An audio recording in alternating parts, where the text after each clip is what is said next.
مرحبا.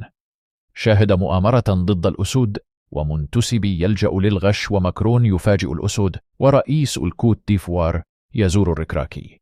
سنشاهد كل هذه التفاصيل في هذا الفيديو، ولكن قبل أن نبدأ، لو أنت محبا للمنتخب المغربي اضغط اللايك على هذا الفيديو وعطر فمك بذكر الله، والصلاة والسلام على رسولنا الكريم.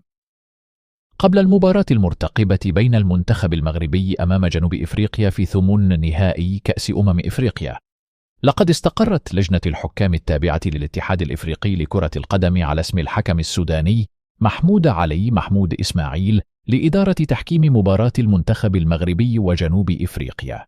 وهنا نشم رائحة المؤامرة على المنتخب المغربي في مباراته مع جنوب إفريقيا في ثمن النهائي، باختيار الكاف الحكم السوداني محمود علي لإدارة هذه المباراة. ونحن نعلم أن هذا الحكم ضعيف الشخصية وله باع طويل مع الأخطاء التحكيمية الفادحة، وكلنا نعلم هذا الحكم، فبالإمكان على الكاف تغيير هذا الحكم السوداني بحكم آخر على أعلى مستوى تجنبا للأخطاء التحكيمية الفادحة.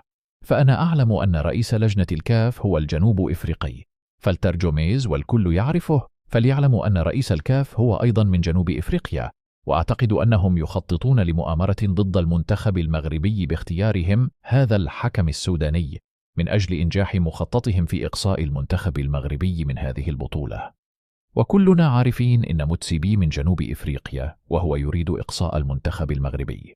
لذلك وأقولها صراحة، لقد لجأ للغش بتعيين الحكم السوداني محمود إسماعيل، وأنا علمت من بعض المصادر أن الجنوب إفريقي فيكتور جوميز سيعين الحكم الجزائري مصطفى غربال لغرفة الفار، وأنا لا أوافق صراحة على هذا القرار، لأنه سيضع الشكوك في هذه المباراة. ونحن نعلم مدى العلاقة بين الجزائر والمغرب في الوقت الحالي، واللجنة المنظمة دائما تعلن عن طاقم التحكيم بالكامل، ولكن في هذه المباراة بالذات لم يعلنوا عن حكام الفار، وأنا أندهش صراحة من هذا القرار، وخاصة إن رئيس الكاف وأيضا رئيس لجنة الحكام في الكاف فيكتور جوميز من جنوب إفريقيا، وتعرضوا لهجوم شديد من جانب الصحافة المغربية. فلماذا لم يتم تعيين حكام الفار لكي ينسق حكم الساحة وحكام الفار مع بعضهم البعض قبل هذه المباراة؟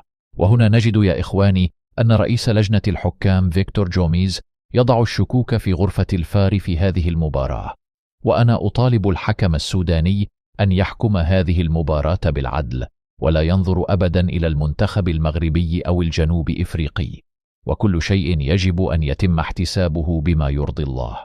سأرجو من اللجنة المنظمة للكاف إعلان طاقم حكام الفار الآن، لكي لا يضع الآخرون الشك في هذه المباراة الفاصلة. كما ذكرت بعض الأنباء المتداولة على السوشيال ميديا أن الرئيس الفرنسي إيمانويل ماكرون قد صرح على بعض الصحف الفرنسية وقال: أنا أندهش من صعود المنتخب المغربي إلى دور 16، فهذا الفريق ضعيف للغاية، ونحن تغلبنا عليه باستحقاق في كأس العالم، وأنا أعتقد أنه سيخسر أمام موريتانيا، فالمنتخب الموريتاني منتخب قوي جدا، والمنتخب المغربي ضعيف للغاية، وأنا شاهدته بنفسي في كأس العالم فليس بالفريق القوي. كان هذا بعد تصريحات الرئيس الفرنسي ماكرون. ومن هنا أقول للرئيس ماكرون: لماذا كل هذا الكره والحقد للمغرب؟ فالمغرب أصبحت دولة متقدمة وتضع رأسها برأس الكبار. وأقول لك يا ماكرون: إن كرهك للمنتخب المغربي وللشعب المغربي لن ينال منه أي شيء، فالمغرب بلد عظيم. وأقول لك يا ماكرون: إن المنتخب المغربي سوف يفوز بهذه المباراة.